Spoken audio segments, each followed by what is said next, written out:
Do not adjust your radio dial. You are tuned in to the Mark Order Podcast.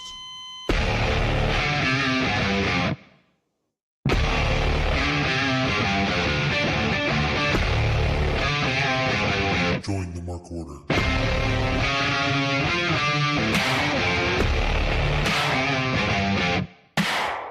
Well, hello. It is Wednesday night, so you know what that means. A hard cut on the music by Ryan. No Kate to introduce us, and Joe. It is the Mark Order Podcast. Me, Ryan, to my direction, Joe. How you doing, Joe? I'm good, Ryan. It feels normal now because when we have a full house, it almost feels abnormal. When all three of us are here, so it feels right. It does, though we're not sure if we're going to have a full house or not. Kate, I want to say at the almost very last minute, sent us a picture of her internet just not working. I know she's actively trying to fix it, so we'll see. And to be fair, it's storm related, right? For her, not her usual. I would have said that, but she had it all day. Okay. Now they could be fixing something that required them to take it down while they fixed it. Because up in her area, it got a lot of rain. Not even, it's not even how much rain it got; it's how quickly they got it. So it didn't have anywhere to go. So there was a lot of flooding, a lot of bad things. I'm actually, hold on, see if I can dig it out of her tweets. I'm going to put in a link in the chat to Kate's local animal shelter that she was asking for support because they lost everything. I don't know if apparently that link's not going to work. I guess you can click it. I don't know if you can click it from the copy and paste. Yeah, I don't know. We'll just go to Twitter or yeah. Hold on, let me see if it works.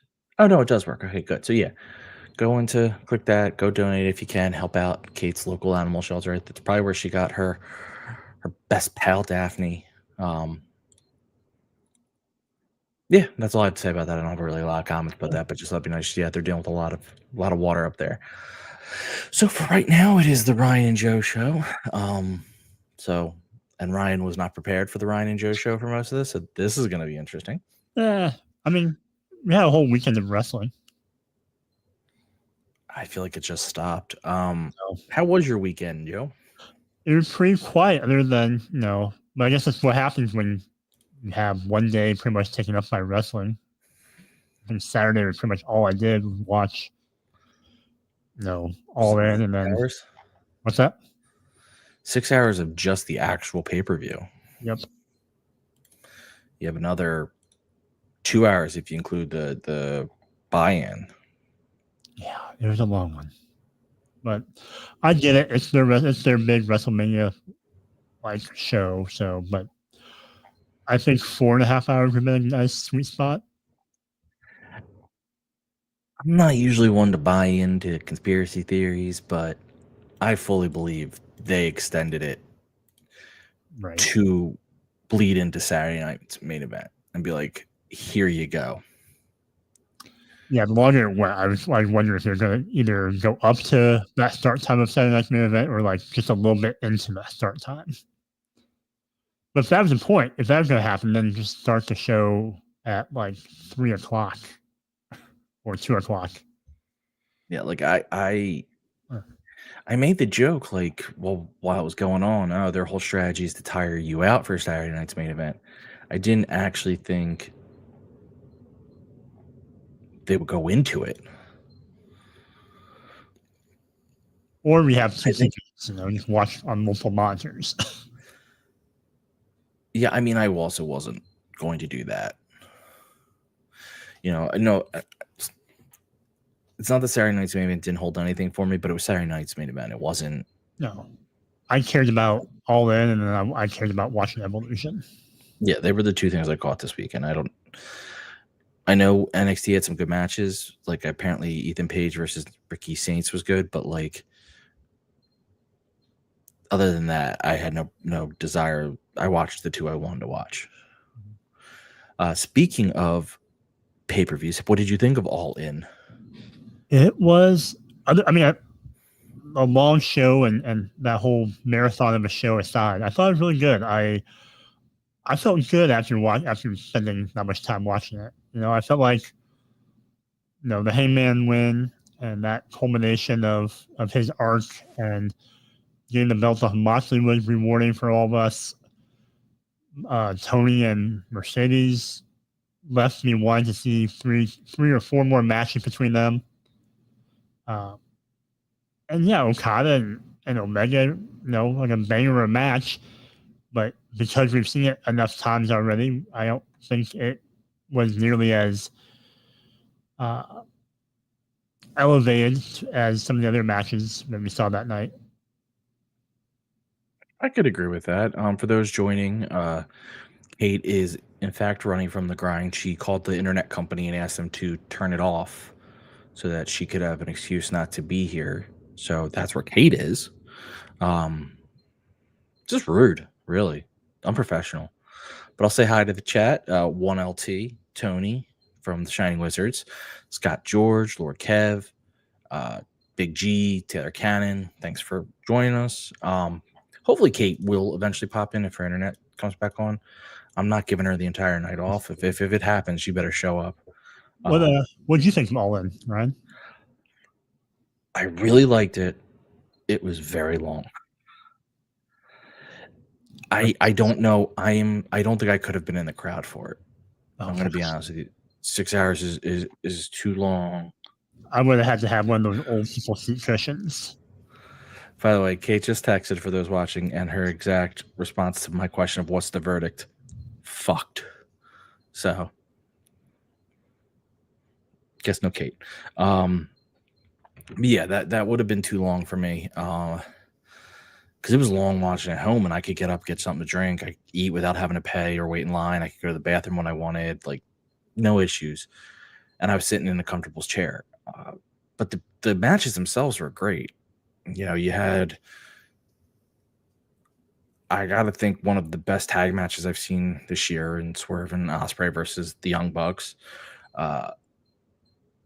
The Timeless Tony versus Mercedes was awesome. The main event was way better than I thought it would end up being, even though it was a clusterfuck. It was a very well done clusterfuck. And I'll be honest, the women's gauntlet was incredible.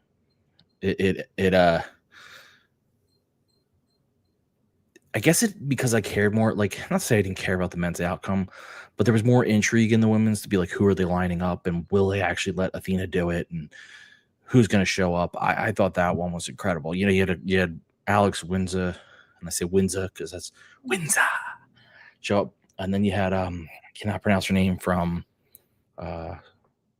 Stardom. What's her name? It begins with an S. Sir. Yeah. Well, so you had her, show up. That was neat. That was a really well done match, and that was just a lot of excitement. Yeah, the men's one was far more predictable. I thought most people thought Mass was going to win it. Yeah, I don't think people were 100% sure that they were going to actually have Big G putting out there. I just can't pronounce it. Siri? Okay. I don't think people actually were sure whether they were going to let Athena leave with it. Yeah. Because they just haven't been. They've kept Athena in ROH for her entire run. Now it's apparently full blown. They differentiate. She's full blown AEW now, from what Tony said, what she said. So I'm thrilled with that because Athena's been killing it in ROH for 2 years, 3 years, 4 years, however long, many years. But the main event, I knew it was going to be what it was, but I didn't know if I'd enjoy it. Blood right away. My God, there was a fork within like the first 3 minutes. But they did the how do I want to say this? They did their shenanigans well. You had You had Darby initiate a distraction, which led to Bryan Danielson's awesome return that people were pumped for. Then Darby came down, chased people off, but they still saved the big moment of Swerve with the chain. Like that was the emotional moment of the match. Like, I mean, I have nothing bad to say about it. Did you like the main event or? The main event was great. I think I think a lot of us worked ourselves into thinking you're going to be bigger as far as like more of the people involved to come out and help offset the Death Riders. And the Darby part, Darby coming back was great. I thought the way he came back was the most Darby way of doing it. It's like, let's show this video. Let's not have him come out right away. Let's have this long, drawn out process of having to lower him down and then having to have him unhook himself. And that felt like a long time. And I wish we would have had Spirit, but. Or when Sting would lower, did he do it quicker back in the day? It felt a lot faster than what we saw on Darby, but. Yeah, like Darby's felt like it just. Like he got smacked or something. Yeah. But other than that. Danielson showing up was fun. You know. I'm not sure why he wore a mask, but hey, you know. I think for that moment of like when he was running out, was it would like kind of because Darby had a beard, so I think that they were trying to get is are we seeing Darby or are we seeing Danielson? And then of course as soon as he gets in the ring, you know who you're looking at. But I think it's for the fans in attendance to be like, who's that running to the ring? Is there anything you would change about the pay-per-view? Ooh, anything I would change? Besides length, because that's the obvious. Yeah. Right. You can change length of one individual match if you want, but you can't say the whole thing. You know, off the top of my head, I can't think of anything other than I'm sure there's parts where we could shave things down or move things around to not take up 6 hours, but yeah, I'm trying to think. I don't know. I can't think of anything really too much. Yeah, I agree. There's not much. I'm looking at it. I don't know if I might have held off the patriarchy hurting Christian Cage for one day, like till tonight. I might have spread that out so that way it makes more sense that Copeland was there. But we'll get to it. At least he justified it tonight. And then he also justified his run out where he gave them lots of time to hurt Christian. That made a lot more sense. We did have one very down moment in the pay-per-view, which is Adam Cole coming out to give up the TNT championship, basically saying he's hurt and he's going to be gone for a while. They didn't say what it was, though it kind of sounds concussion-y, but they that's not definite at all. And he seemed like it could be it. He's not sure. That just sucks. There's no other way to say it. Yeah. Injuries have just kind of derailed his time in AEW from really. He seemed like he had a little bit of momentum, and then an injury pops up, and just I don't know. And this one, hopefully, he can come back from it after a time away. But yeah, I'm hoping he was more down because of when it was happening. Like it was so fresh, and that time goes by, and it wasn't as bad as expected. But we'll see. I mean, man, you don't ever read a bad thing about him. So, not that I want anything bad to happen to anyone ever. But it's always worse when it's someone that everyone seems to universally like. Yeah, I'll be optimistic and say that hopefully he can come back, and it'll be a nice little pivot from what the Paragon was doing. I felt like them in the stable were kind of stale. Like they didn't know what they were doing with them yet. So hopefully he can come back and they can turn that around or just do a solo act. Yeah. All right. Well, that's our very quick. You know what? No, we're gonna add one last thing. Hold on. I'm still getting used to this new layout. For me, majority of this was a 4 out of 4 on the fun, except for the main event, which was a bloody fun time. Where do you fall on this? What's 4 again? The Pee Myself one? Yep. So I guess if I'm in the middle of 4 and the bloody good time, would that mean I just peed a little blood? Oh, well, you should go to the doctor. I'm trying to find a way of saying 4.5, but yeah.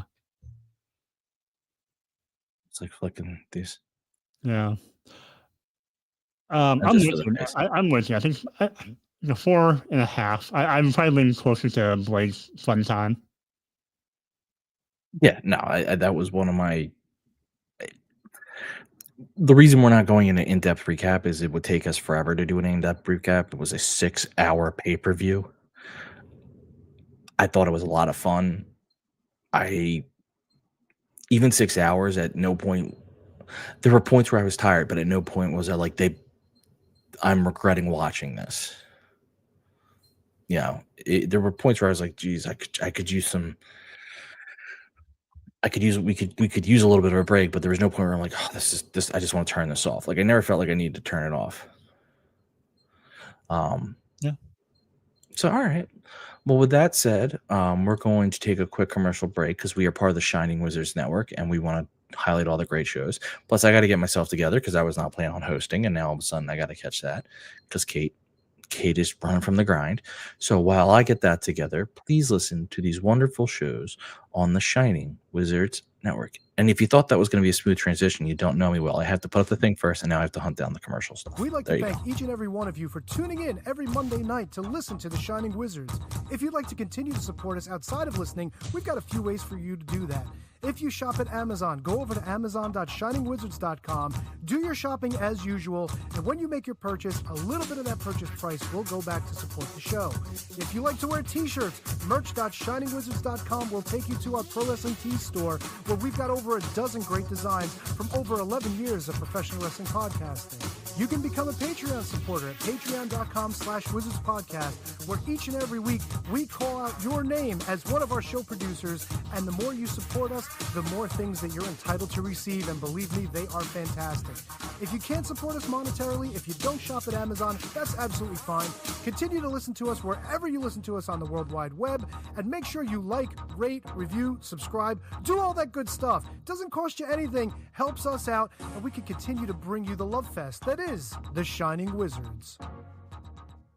What's up, folks? It's your boy, the Impact Player, Mr. Philly Ray, inviting all of you to check out the Turnbuckle Throwbacks Wrestling Podcast. Join us as we cover all things current in the world of pro wrestling, as well as paying homage to the old school, the Squared Circle. So listen in and find out why we are the recognized symbol of excellence in sports entertainment broadcasting. Find us on all social media platforms and anywhere you get your podcast from. And as always, we are the proudest members of the Shining Wizards Network and Rant Entertainment Media.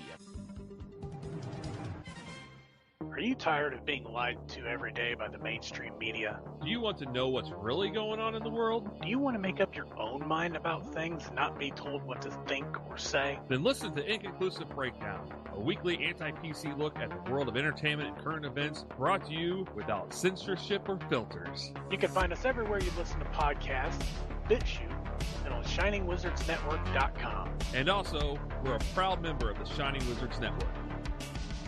Got 30 minutes to kill? Come check out 30 Screams or Less, where we review a horror movie in 30 minutes or less. We cover new movies and old ones too. We'll give our honest thoughts on the movie, good or shit, as well as a rating of each one that we watch. New episodes weekly, available on the Shining Wizards Network and wherever you listen to your favorite podcasts. I'm Steve. And I'm Corey. Come check us out at 30 Screams or Less.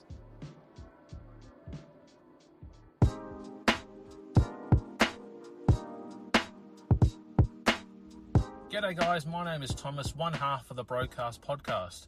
With our podcast, we go back and watch wrestling events from WWE, WWF, WCW, ECW, AEW, and many other wrestling promotions.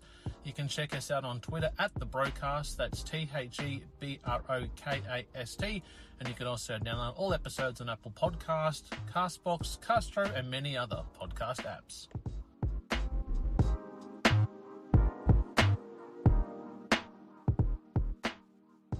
You like your music heavy? Then check out Radioactive Metal on the Shining Wizards Network. For over 16 years now, Radioactive Metal has been one of the longest running podcasts. Over the years, we've interviewed some legendary metal acts, had some awesome discussions, and cranked a hell of a lot of tunes. So join your cool Uncle Snowy and his co-host Aaron for the audio mosh pit that is Radioactive Metal here on the Shining Wizards Network. Well, the action is underway.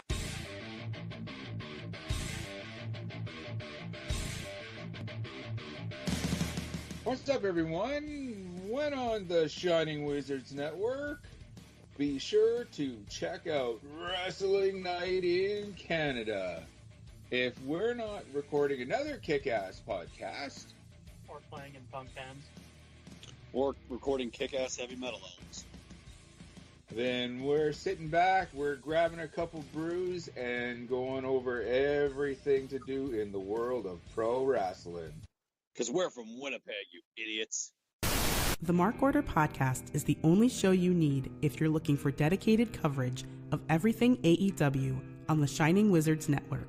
Join us live on YouTube every Wednesday night at 10:15 p.m. Eastern after Dynamite to chat along with the show. If you can't join us live, listen to us on your favorite podcast platform. Follow us on all social channels at Mark Order Pod and use the hashtag #JoinTheMarkOrder, because if you don't find us, we will find you. I'm Kevin Rowe. I'm Al Day.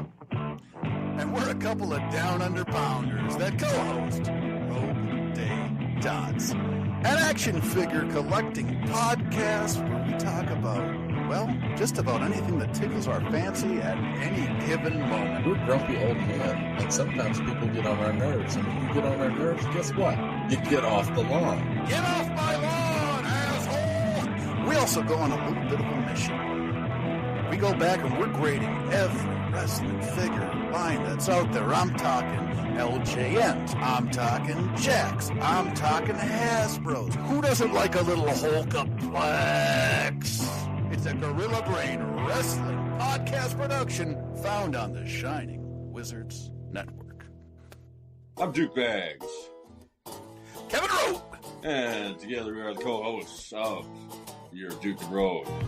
If you want to hear about some terrible wrestling shows, we got you covered. Well, we talk about good ones, too. We're currently talking about the death of WCW. I know what we're fucking talking about. Sometimes we get guest spots, like from the Taskmaster. I like to listen to the Your Duke and Rope podcast. They're funny guys. I like when they talk about the Nards plows. I like Nards plows. That's a good move. And I like the Dungeon of Doom. You know, sometimes I call my butt the Dungeon of Doom. Thanks, guys. Yeah, Oklahoma. Let me tell you a little bit about my favorite wrestling podcast. All right. It's a podcast from two men, Duke Bags, Kevin Rowe. They talk about professional wrestling. It's a man's sport. All right? And who better to talk about a man's sport than Duke? Oklahoma. And once in a while, Vince Russo stops by. Whoa, you piece of shit! If you're not listening to the Your Duke and Rope podcast in the back with the boys, you piece of shit, I don't know what you're doing. It's, you gotta slide one in there. If you're a man, you're talking about something only a man can do. You're talking about sliding one in there. Bro, take the time to slide one in there. All right, bro, you piece of shit, slide one in there. A Gorilla Brain Wrestling podcast production that you can find on the Shining Wizards Network.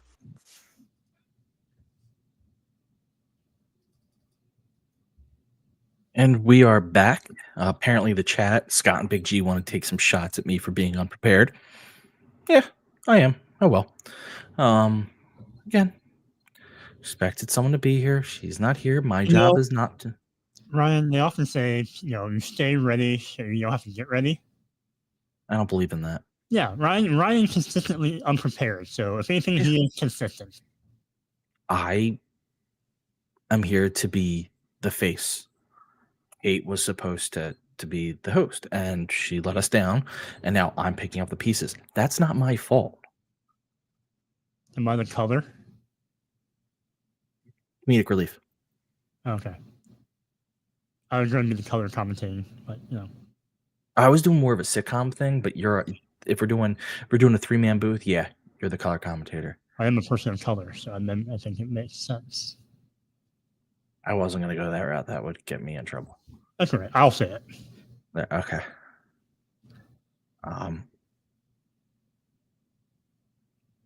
So Dynamite. Sorry, had to come back from it. So Dynamite. So we are live in Chicago for the first of six shows or something like that. 6 shows, the residency. Before we get to this, hi Jesse Ozak. Kate's not here, so I can say hi. Second of all, Big G saying you gotta always be ready, next man up. No. Why do I have to be ready? The person in front of me should have done their job, so I don't have to be ready. I mean, Big G, you've watched this show enough, right? Yeah, I'm not ready. I refuse. I have my skills, and it's just being pretty. Let's just leave it at that.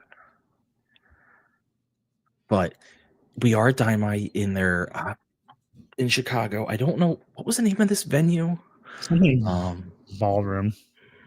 The Aragon Ballroom, not Aragorn. So, if you're a Lord of the Rings fan, not there for you. I loved this venue. I thought it looked really cool. I like when they run the smaller ones that are unique and different. I think it was such a contrast. They go from like Globe Life Stadium on Saturday, and now they're back into those little ballroom. Yeah, like I get there's money in the bigger ones and all. I'm not doubting why you would like if you can run the big ones, you do it. And I know that they went to the smaller ones because for a while there they were struggling and they're trying to find a happy medium. But the smaller ones are just cooler. Like they look cooler. It's a shame that the big ones can never have this look because it just, I would love to, like say like WWE, and I'm not knocking them. This is a compliment to them. They don't really ever have to run a small venue. They're always on unless you're doing NXT, they can pretty much run the bigger ones. But that also means that unless they go out of their way to fund the ridiculous set to make it look different, they're never going to get a cool, unique vibe from it because all arenas kind of look the same. It was like Raw back in the early days of Raw, back when they were in, they're basically in one location there in New York. Yeah, like that was a,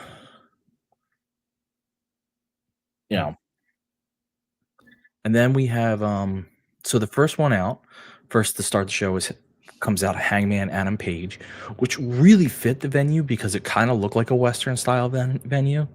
And we got a cowboy. Still love that he's using the old theme because he's a good guy now. They're asking if I floated out to sea. I did not float out to sea. I just wanted a romantic night. When the moon hit your eye like a big summer day. I was not prepared for this. What'd you say? I was not prepared for a romantic evening with you. And yet here we are. Yeah. You're just lucky I didn't have time to get candles. The captain. Oh man, had I thought of that ahead of time. I think that's why I actually have this background. I think I originally I know I had the fireplace for the captain, but I also think I got this for the captain as well. I was just looking at my old backgrounds, and this is the one I chose for tonight. But anyway, so Hangman comes out to the Western style set. It starts with "You deserve a chance," which Hangman says if you're saying that, you miss the point.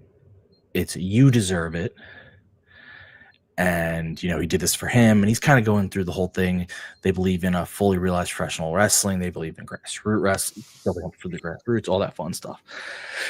There's a crowd thanking, but the big deal is Hangman goes through the list of people he thanks.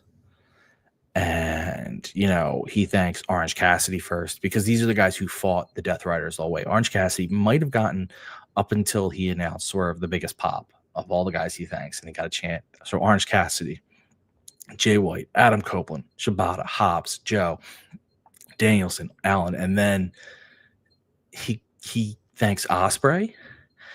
And then he thanks Swerve, and it was the most tense, I guess you'd say, of his thank yous. It was kind of like, thank you. Like I can't do it. I'm not an actor, but it was just like this.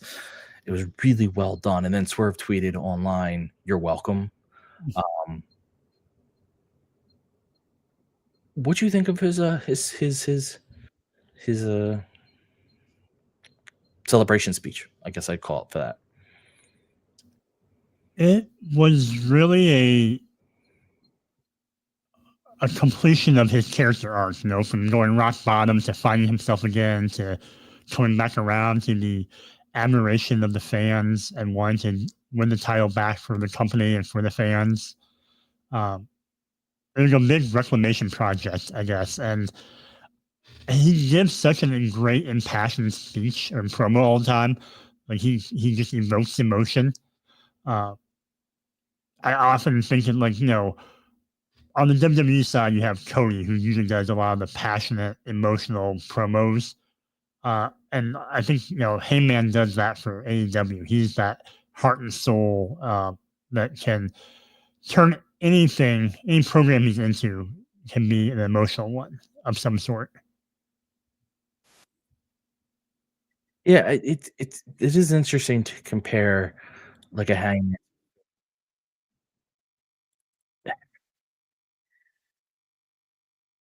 They're just very different styles of the way they do it. They're very different connections.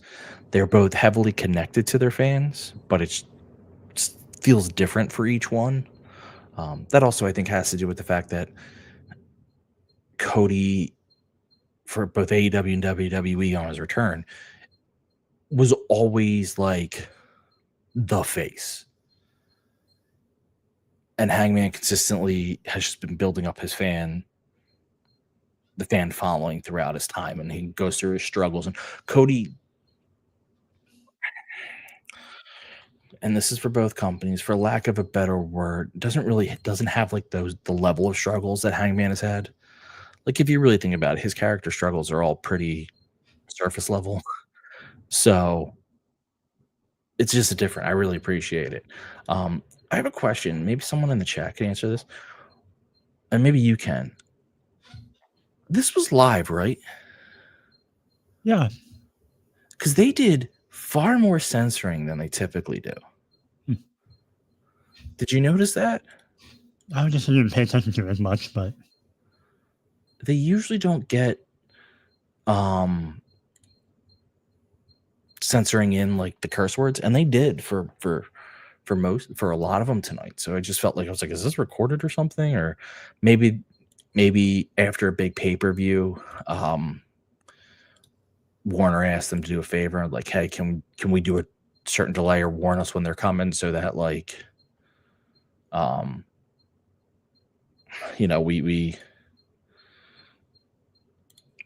we have a little more friendly, I don't know, advertise friendly.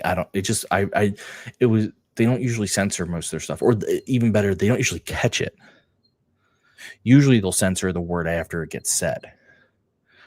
So he'll be like, cowboy shit, and then gets blank, like the word after it. So just me noticing things, if anybody else in the chat did. One other note I had was that I'm glad that he wasn't interrupted. I feel like as wrestling fans, we get so conditioned into that trope of, someone's going to celebrate their title win, and all of a sudden their next competitor is going to come and interrupt them. And I was waiting for that moment, and it didn't happen. And I was so glad that it didn't. Agreed, because I thought it was going to be MJF. Scott George saying they use the F word more than usual, but I think it got bleeped every time. And that to me is what's unusual. They typically catch that stuff. But that's just, they usually don't catch that stuff, I should say. It usually gets through. But it could just be me noticing something. We had, following up the Hangman thing, we have Kyle Fletcher versus Mascara Dorado. This was just incredible. A lot of reversals, high-flying moves. Kyle was acting as the power wrestler in this match. Not a role he typically gets to play, even though he has put on a decent amount of muscle. He still skinnier guy and can fly around. So the fact that he got to play, the powerhouse was fun. There was a point where Dorado did a moonsault off the top rope and Fletcher caught him on his shoulder, and it was so fucking smooth. I'm like, it didn't even look like it hurt at all. Because Dorado was learning stomach on a shoulder. It was just a really fun match. Kyle Fletcher won by pinfall with the Brainbuster.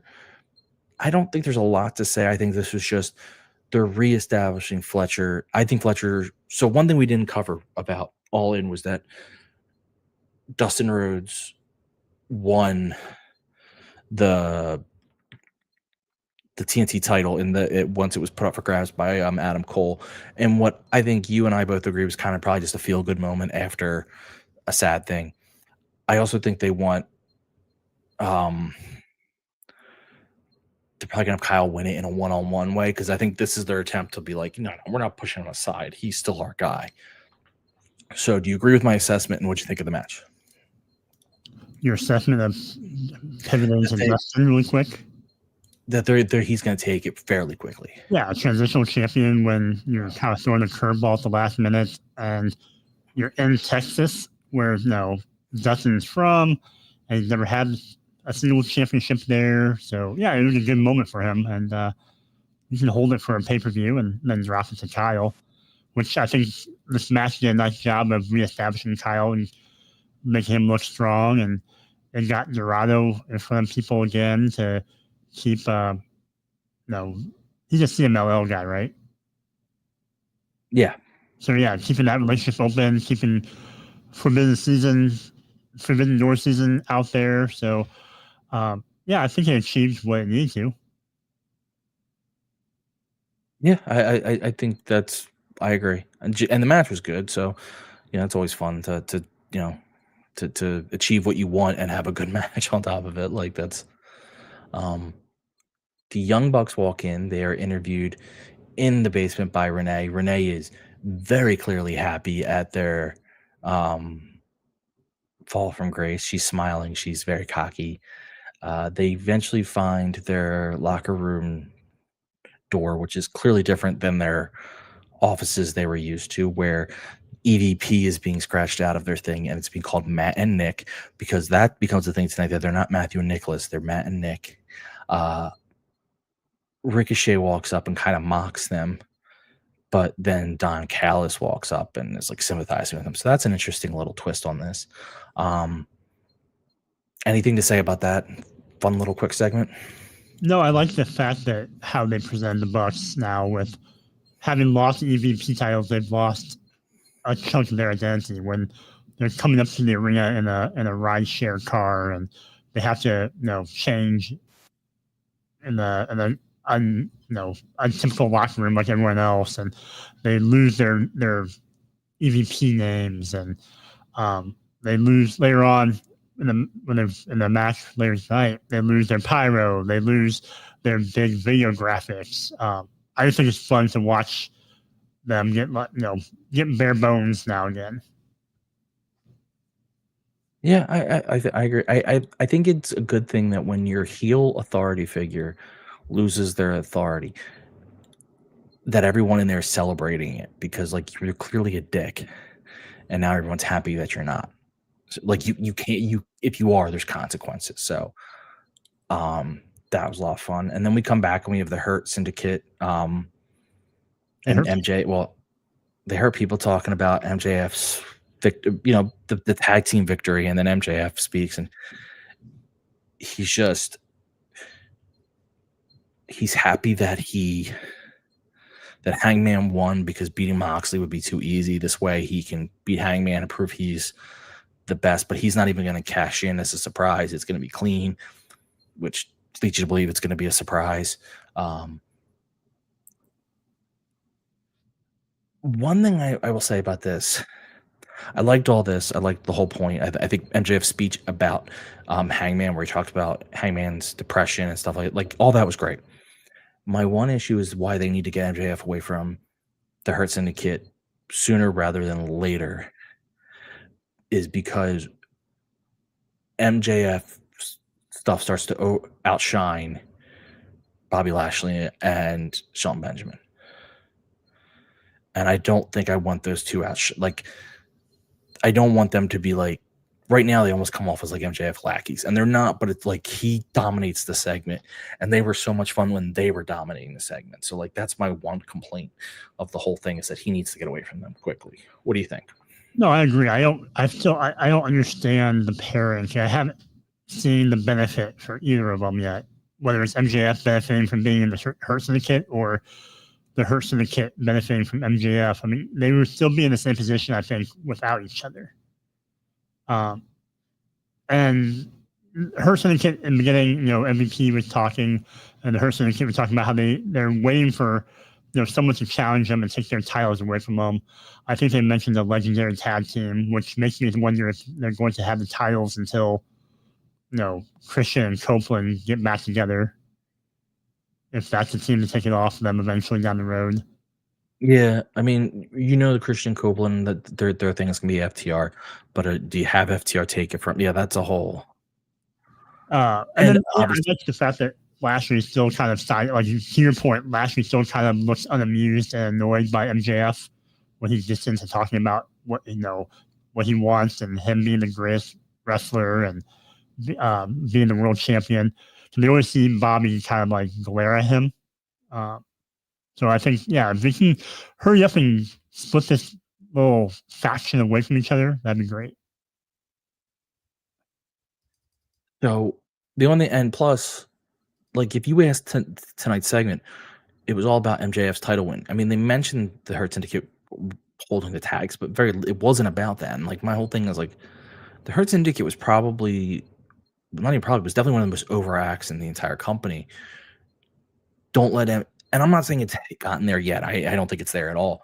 But it can very easily have the potential of MJF stealing that from them unintentionally, just through I don't think the guy behind him is going out of the way and being like, hey.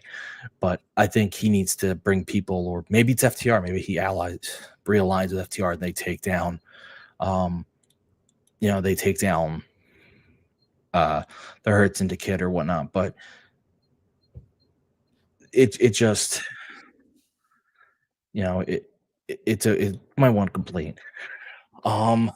We go to our match. It's Bandito, Brody King, and Jet Speed, Kevin Knight, and Speedball Mike Bailey versus the Don Callis family, Heshishero and Alexander, and Matt and Nick Jackson. Before we get to the match, did he get introduced as Bandito? Am I the only one who heard that? I wasn't paying attention. Justin, I'm pretty sure, but Justin didn't say Bandito. He said something like Bandito or something like that. He said it wrong. Like it caught my attention. I don't know why. Don Callis was on the mic. This was a typical multi-man fuckery match that I enjoy, but I can never tell you much of what happens. It's Josh Alexander had a couple cool moments. Jet Speed always looks good. You've got to love Brody King. The one big moment, I guess, in the match is when the Bucks went for the EVP/BTE trigger. They didn't know what to call it because they don't have those anymore. Man, we'll get to that in a second. I have a theory that, I'm going to say it now. When the Bucks decide to go back to being face, they relaunch BTE. Mm-hmm. There you go. Don Callis family, Young Bucks win with a sleeper hold, Hechicero and Bandito. What did you think of these multi-man match? And Jesse Ozak heard what I heard. Bandito. Okay. I like it was kind of your cluster match of these 8-man tags, but I felt like a lot of the story obviously with the Bucks and kind of them trying to fit in with working with the Callis family, which I think will ultimately backfire. And that will hopefully maybe be the start of them turning face again, like you said. And I think working against the Callis family is a good way to help them turn face. So I see the match tonight, like they weren't on the same page with them for a while. And then by the end of the night, in the match, they were a little bit more in cohesion with the Don Callis group. But having Hexazero get the pin on Bandito was nice, make him look like a threat for that title belt. Not to say that Bandito is going to drop that, because that dude's been on fire lately. I love Bandito. His mask is still the coolest mask. It's a good mask. Yeah. And that's what I noticed first. The Bucks entrance was hilarious. I forgot to mention that. Mm-hmm. They walk in and pretty soon they're Jumbotron or whatever stuff. It cuts to the highlights of their loss on Sunday. Then like handwritten Matt and Nick, like someone pointing out, it was like Comic Sans. Mm-hmm. Like I guess it wasn't handwritten, but it looked like it in these drawings. I thought that was hilarious. Like they're being brought low. I wish they would have done Pyro, but it's like very like not even Orange Cassidy level, but like just very like a smoke bomb. You know, it's just a very minor thing. Or you have like a Brandon Cutler or some person from the back is going out and holding a sparkler. No, because that's what they want. They don't even get that. They get drawn flames. Hand-drawn flames. Oh. So I meant to bring that up. Then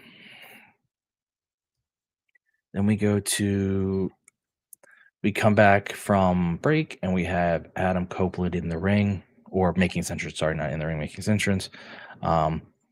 He got to the ring faster. Okay. He did faster than he got there for Christian. Jesse Ozak, hoping Kate isn't watching because he's agreed with me twice. Yep, because I rule. I actually really liked this.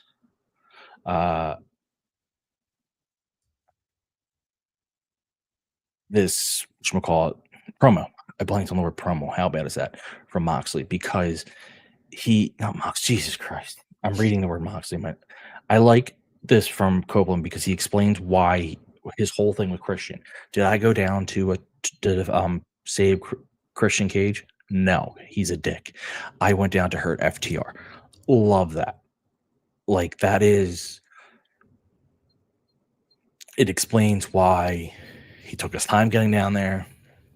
It explains why it doesn't just erase everything that's been going on. It doesn't instantly turn Christian face. It's this whole like it was very justifiable, and that's what I appreciate. And he just hopes Christian is pulling his head out of his ass somewhere. He talks about his story with FTR. 5 years ago, when he got back in the ring, people were talking about Rated FTR, and they were in two different companies. But as soon as they get together, they start complaining that they're in the shadow. Yada yada yada. Stokely comes out with it's Big Stoke. Big Stoke comes out with security, and I always laugh because two of them were the tag team Violence is Forever because half it was Violence Forever. Kevin Koo, and I always recognize Kevin because the hair. And he was kind of smiling throughout the whole thing, which was even better. Stokely basically says that if Copeland goes after FTR, then he gets fired. But then Copeland says, Copeland did call Stokely to Oompa Loompa to get some cheers. That was a little bit of a WWE-ism in there. But Copeland did say, okay, you said if I touch FTR, but you didn't say you. Little bit happens. Cope spears Stokely. What did you think, Joe? I'm with you. I like the fact that he explains his actions, and it also slow plays the Christian and Cope reunion a little bit more. Because it would be unnatural if they all of a sudden like got up and hugged after that. Similar to kind of the build of Heyman and Swerve, that kind of moment. Like we're going to get that moment with Christian and Copeland, and it's going to be great, but it has to be a slow burn to get there again. And to see them versus FTR, I mean, come on. I think it's always hard when you have your heel go so far like Christian went. Because how do you make them face again? Because at least in the Hangman Swerve stuff, they were both assholes. So, like, I mean, I still think breaking into someone's house when their baby's there is, but at least Hangman then burned down a house. Like there was, but for Christian, he has been universally just the prick in all of his stuff, and other people really haven't been at that level. So it's hard to pull it back and be like, well, then how do I cheer for this guy? I do think you can. There's a reasonable story, and I don't know. I'm not one to usually like fantasy book what should be said. But I think you could come back and have Christian be like, hey, I thought this was my chance to. This was one of my last chances to have my single to cement my legacy, to have my singles moment. That's why I was doing all this. That's why. And then you came in, and I was worried that I would take the back seat, and all I wanted was my last chance. But I lost myself in that moment type thing. Like I think you can walk him back. Yeah, I think it'd be so much more difficult with anyone else, but because it's trying to walk him back with Cope, and being basically a brother and a family member to him, basically, I think it's more realistic that way, where he wouldn't, repent and be apologize for what he's done to anyone else, but because it's Copeland, he will. Yeah, it's kind of like I guess family brings you back, or however they want to say it. I don't know. I want to say hey to Trey, who just came in. Thanks for joining us. We move on to Mark Briscoe promo. I don't have a lot to say about this. It was kind of an all. Briscoe MJF is still going to go on for now. Yeah, basically just saying like, hey, MJF, you dodged me. We're still going to. I don't have much to say about it otherwise. Do you? No, I just don't know what we're going to do with that program, because we know that MJF is going to, inevitably face Heyman for the championship. So, like, I don't know what Briscoe and MJF are going to do other than just fight. Yeah, like that's. I mean,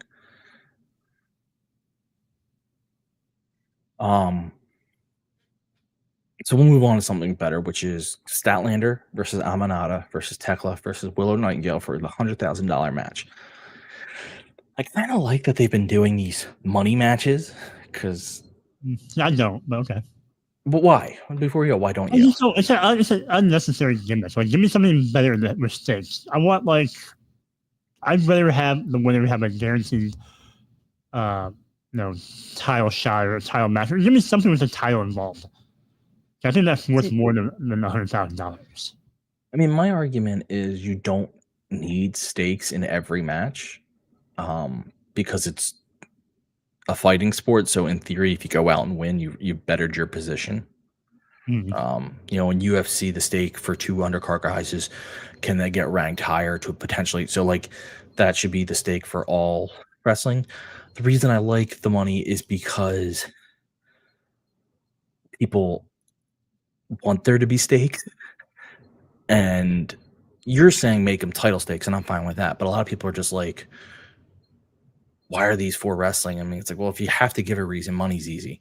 Yeah, but like, they're not getting awarded. You can rarely see them getting awarded the money. Like, there's never like the referee hands them a briefcase of money or anything like that, or someone gives them a giant check. Well, yeah, because that all was coming in their next direct deposit. I want someone to have one of those giant, like, publisher clearinghouse checks. All right, so let me. So we're on the same page. If they start to keep doing these matches, but at the end of the match, as a giant check is handed out, you're on board? Yes. Okay, fair enough. At least there's something visible I can see. Otherwise, it's like $100,000 match, and but like, where's this $100,000? Like, where's the money at? Deposit, but I understand what you're saying. You're not going to hand it out in cash. You have to take out taxes. You don't want to put your wrestler at risk for that amount of cash because someone might try to rob them. So you're going to do it usually. But I get it. I get what you're saying. I get where you're coming from. I liked the match. It was a fun four-way. You had multiple stories in this match. You had Tekla and Queen Amanada still hate each other, and I think that's been fun as shit. You have Statlander and Nightingale we don't know what their status is type deal. I thought Statlander was going to win this, to be quite honest. But it turns out it's Tekla because Sky Blue came out to distract everyone, and then Julia Hart stepped in the ring and spit green black mist, I guess, into Tekla's face, into Aminata's face, and Tekla took advantage. And it looks like Tekla is teaming up with Julia and Sky. So I liked the ending. What did you think? Yeah, it's an interesting pairing.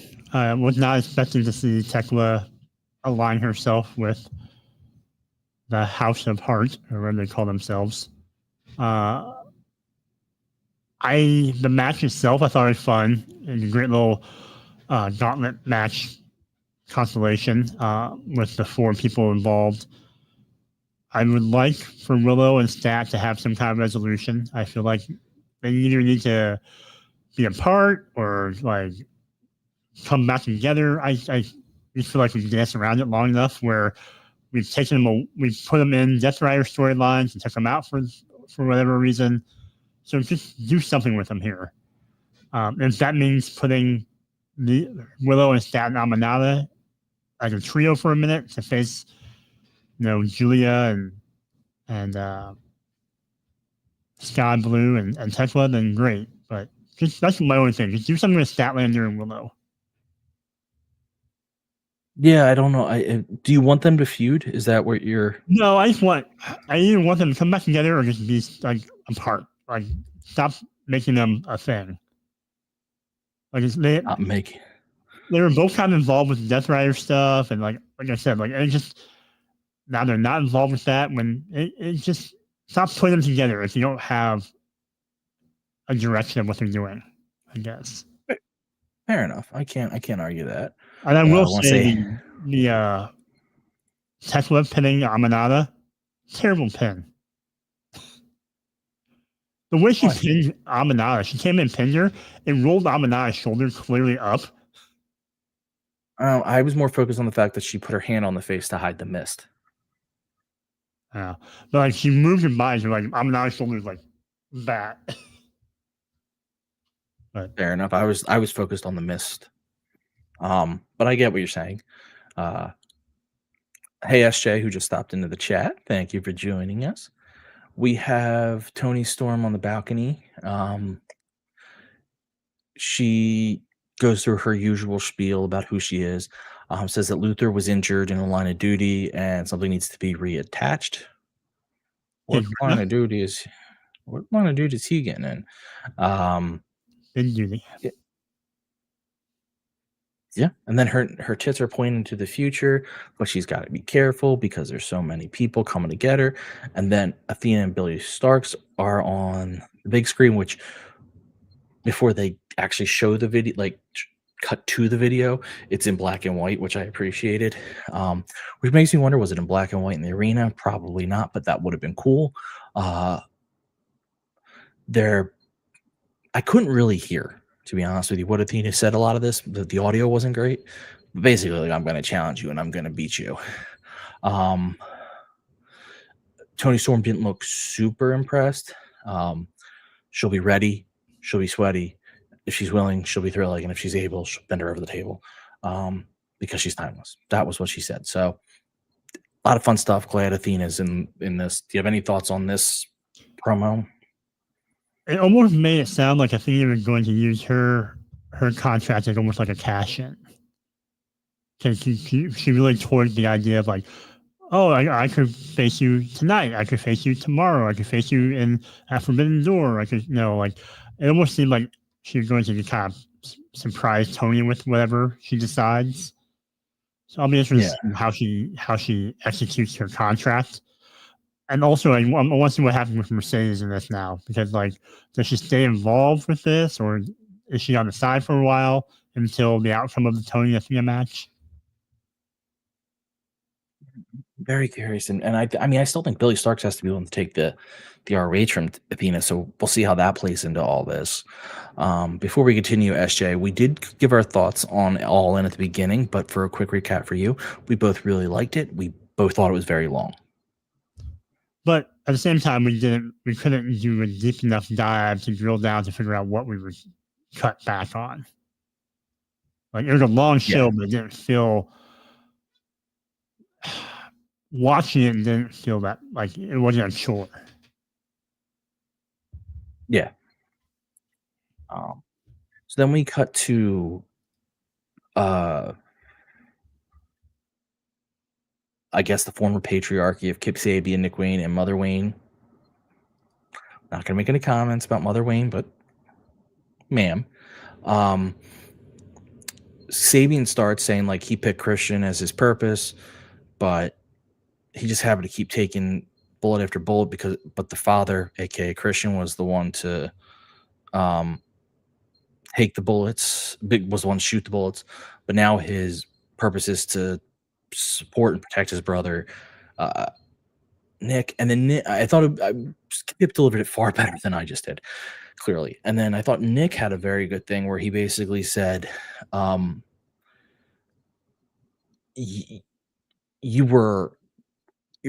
old, you were a liability, you kept challenging me, but I've won a title. I'm 20, I'm the youngest one to win it in a company. Who are you?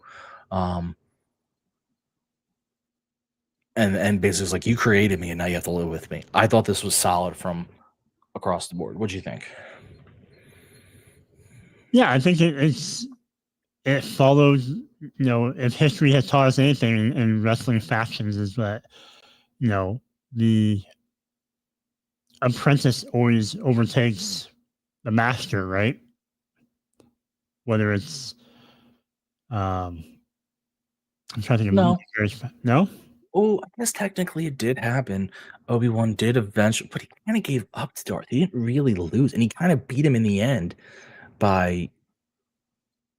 Well, he lost the battle to win the war. Yeah, so did he really lose to his apprentice? I don't know. But anyway, the age-old story of, like, you form a faction and the person you think you're mentoring is the one who's going to, come and stab you in the back and take you over. And then jump It out. is one of the oldest wrestling stories. Okay. And we go to Okada versus Rafael Quintero. I didn't catch his name. I see it written down. Squash, squash, squash, squash, squash, squash, squash, squash, squash, squash, squash, squash, squash. But the important thing here is that Okada called out Swerve for what he did to his friends, the Bucks. So he called him a bitch. And then Swerve enters in a very slick-looking suit. It's all sweet, sequined out and all. Said he did it, and what is Okada going to do about it, bitch? Callis kind of stopped Okada from doing anything. But clearly, this is the feud we're getting, and I'm very excited for that. Yeah. The idea of Swerve and Okada is great. The idea of Swerve possibly winning the belt off of Okada and living in a universe where he's a champion, a unified champion, and Heyman is the AEW champion. Is an interesting dynamic. I'm not quite sure why Okada had to wrestle this match. I don't know what it did for him after already being Omega. Like, you could have just came out and cut a promo and had Swerve come out here and interrupt them, and they could have both been wearing fancy suits. But it's gonna be awesome. That's gonna be a hell of a feud. And then we get to our main event: Hangman Adam Page, Mark Briscoe, and Powerhouse Will Hobbs versus the Death Riders. In a match that I really didn't want to see because I want Hangman to be done with them. Mm-hmm. Back and forth, tomfoolery, all the typical Death Rider shenanigans. However, Hangman does eventually pin, I should say, Claudio to win. After the match, Death Riders try to fight, but then Darby Allin distracts Mox, and Mox looks shocked. He's like, maybe not scared, but and that allows Hangman to hit a buckshot lariat. What do you think? One, I'm getting tired of the Death Riders in the main event. But two, it was really to do this whole thing was what to do two things. One, to show us where Moxley is as a character after losing the title. Like the whole match, he was kind of second guessing himself and wasn't as sure. And then secondly, it was to, bring back Darby. Darby just like ripping off all of Sting's stuff now, coming from the rafters, hanging up with a spotlight, looking ominous. I mean, if he's your mentor, you're gonna kind of steal his. Yeah, I get that. And the match itself was fine. I loved Claudio and Hobbs. Like, that is a medium rare steak meat match. Medium rare. No, I mean, I didn't hate the actual match itself, but I don't want Hangman around the Death Riders anymore. Move on. I've seen the match before. I've seen a trio match with the Death Riders before. And we need someone to equalize or offset Shafir because there's no woman now to help offset her interference. Yeah,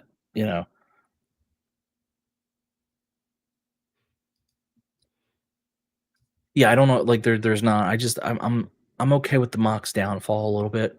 The death of the Death Riders. I think I'm all for that at this point. There's still clearly going to be a blood and guts at some point. I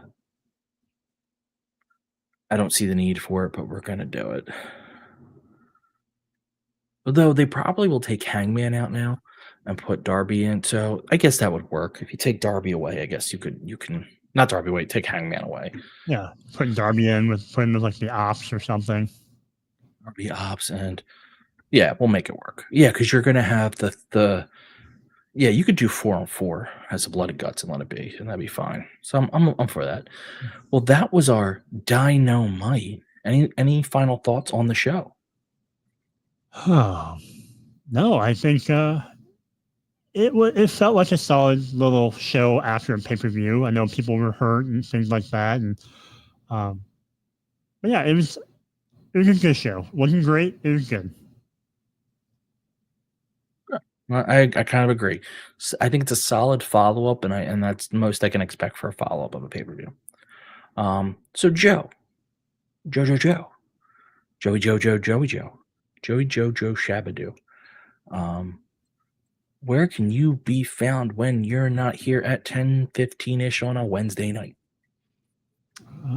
Well, I'm always online somewhere. You can find me online on my social media @_Asian Joe. And then I still have a serial blog that's linked in my bios on my social media. Was it 2 weeks ago or so? I did a review on some Magic Spoon cereal, and then I recently just bought a new box of what is this? Captain Crunch Orange. I don't know. It was on clearance for $2.50. No, you have to get it. You're a reviewer, but $2.50 for this giant box of diabetes. Sign me up. Yeah, there's a reason it was $2.50. But Ryan, tell me about history. Well, historically speaking, that has not been a good. Oh, sorry. You can find me on all our socials at MarkOrderPod. You can follow my history blog here for history.com @_here for history or here for history, depending on the social. I should have, I don't know, I'll have a new blog out in relatively soon. It's been taking me a while to just think of a topic that I want to do. Other than that, we're here every Wednesday at 10:15. Sometimes 3 of us, sometimes 2 of us, sometimes none of us. You're going to find out when it happens. I want to thank our chat, Scott George, Jesse, Lord Kev, Big G, SJ, Jesse Ozog, Taylor Cannon, Trey. If I missed any, Matthew Hooks was in here a little bit. If I missed anyone, I apologize. Meet Normus to stop it in. Sorry, Meet, we're wrapping up. It's a quick night, a little unexpected. We go a little shorter when there's no Kate because she's more opinionated than I am. But that's it. So right. Before we go, how do you like your steak? I say medium rare because if you don't, if I say medium, it's too well done. So I want them to know that I like a little blood. Okay. I usually watch insightful with Sean's question, his what do you want to talk about type of segment, or whatever you call it now, the hump. I didn't catch that now. He talked about how he likes his steak medium well. Well, that's just wrong. Yeah, he got flames for it. So he should. That's the wrong way to have a steak. Yes. So medium rare, because if you say medium, they have a tendency to go closer to well done. And you can't say rare because you might just get rare. So I say medium rare because that means I still get some pink, some blood, but it's actually cooked. Yeah, like kind of like a regular Moxley match. Yeah. So, all right. Well, with that, I'm going to somehow do the outro. I put on the outro video, and then I play outro.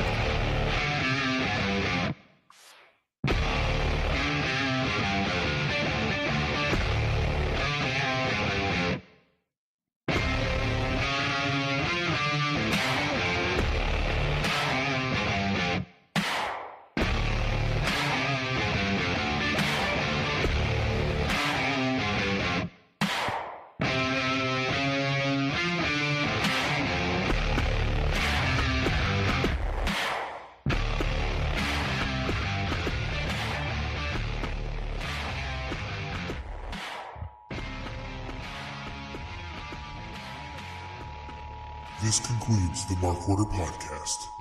We now return you to your regularly scheduled programming.